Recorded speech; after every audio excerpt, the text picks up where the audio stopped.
본인으로서는 이제 괴롭혔다고 생각되는 과정이 두 가지잖아요. 하나는 그 사법 리스크라고 하는 거였고요. 하나는 이제 권력의 엄청난 견제와 감시 막 이런 것들이었는데 그 두 개가 다 이제 정리가 된 거고, 지금 준비된 대통령 후보가 사실상 이재명 대표 혼자예요. 그러니까 민주당 안에서도 경선을 준비하는 사람들이 상당수 있었습니다만 그 조기 대선에 대해서, 당내 경선에 대해서 이야기하는 분위기가 전혀 아니었고, 뭘 좀 해보려고 그러면 윤석열 대통령이 석방되고, 뭘 좀 해보려고 그러면 탄핵이 기각될 것 같다던데 이러면서 전혀 뭐 다른 얘기를 하지 못하는 상황이었기 때문에요. 이재명 대표가 지난 대통령 선거도 경험이 있고, 또 그동안 당대표로서 본인을 중심으로 한 여러 정책적인 준비, 조직적인 준비는 거의 다 마쳤다고 봐야죠. 그러니까 본인의 뭐 기량과 본인의 준비된 상황을 보여주려고 아마 앞으로 계속 그렇게 노력할 것 같습니다. 지금 이제 이 상황으로 보게 되면은 민주당이 훨씬 이제 유리한 위치에서 이제 대조기 대선은 치르게 될 텐데, 반 이재명 정서가 또 밑에 좀 깔려 있는 것도 많이 사실이잖아요. 이거를 어떻게 헤쳐나갈 것인가. 사실은 그 두 달이면은 뭐 한국 정치에서는 조선왕조 또 500년이거든요. 무슨 일이 벌어질지 모르는 겁니다. 그래요. 무슨 일이 벌어질지 모르는 겁니다. 그래요. 또 다른 한편으로 뭐냐, 많은 국민들이 원하는 건 솔직히 그거거든요. 야, 윤석열 정리되는 김에 이재명도 같이 좀 정리 좀 됐으면.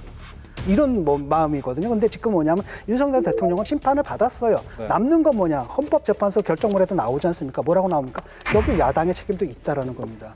탄핵을 몇 번을 했습니까? 20몇 번을 했고, 거기도 그런 얘기가 나오지 않습니까? 횟수를 제한해야 된다.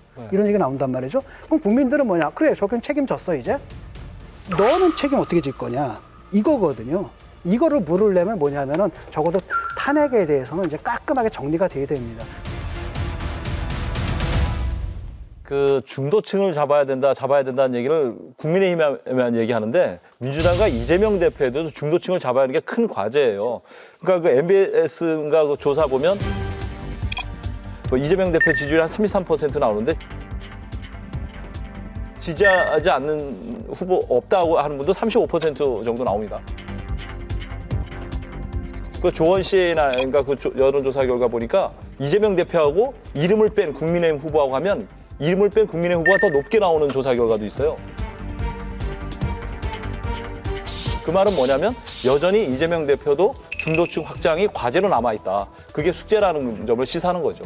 그 숙제를 뭐 민주당도 알고 이재명 대표 본인도 잘 알고 있을 거라고 생각을 합니다. 그래서 사실 탄핵 최종 국면 이전에 뭐 이른바 당내 비명 뭐 이렇게 대표 주자들 이렇게 쭉 만나기도 하고, 연설회동도 있었고, 또 뭐 그 윤석열 대통령 석방되고 나서는 뭐 천막 당사에 모여가지고 공동 기자회견도 하고 이렇게 하는 그 모습들을 이제 보여온 거거든요. 그러니까 당내에서의 통합, 그리고 뭐 당 외적으로의 확장, 이런 것들을 계속 이제 고민하고 있는 건 같아요.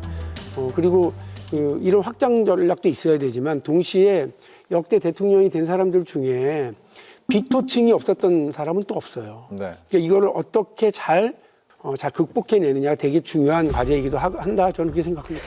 뭐 국민의힘이 사실은 뭐 어려운 선거가 되겠죠. 그러나 뭐 비관적인 건 저는 아니라고 봅니다.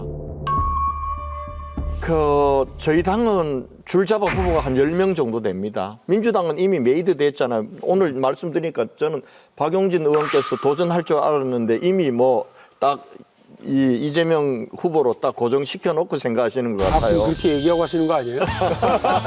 거기에 맞춰서 말씀드리는 건데. 검찰하고 내통하는 후보인데. 검찰하고 내통하는 세력인데. 그런데 사실은 지난번에도 탄핵 선거 때 문재인 대통령이 당선은 됐지만 41%밖에 못 얻었어요. 그러니까 저희는 후보를 어떻게 누구로 내느냐라는 것하고, 그리고 이재명 대표의 사법 리스크란 건 계속 가잖아요. 헌법 제84조를 어떻게 해석할 거냐는 거는 계속 부담으로 남을 겁니다. 우리 국민들이 왜 대통령 후보들 박용진도 있고 김경수도 있고 김부겸도 있는데 왜 민주당은 이재명 내세워가지고 우리 국민들에게 헌법 84조 해석을 어떻게 할 거냐, 재판을 계속 해야 되냐, 대통령이 되는 사람, 이런 고민들까지 왜 주면서까지 대통령 선거를 해야 되냐는 거예요. 저는 이 물음을 꼭 할 거라고 봅니다.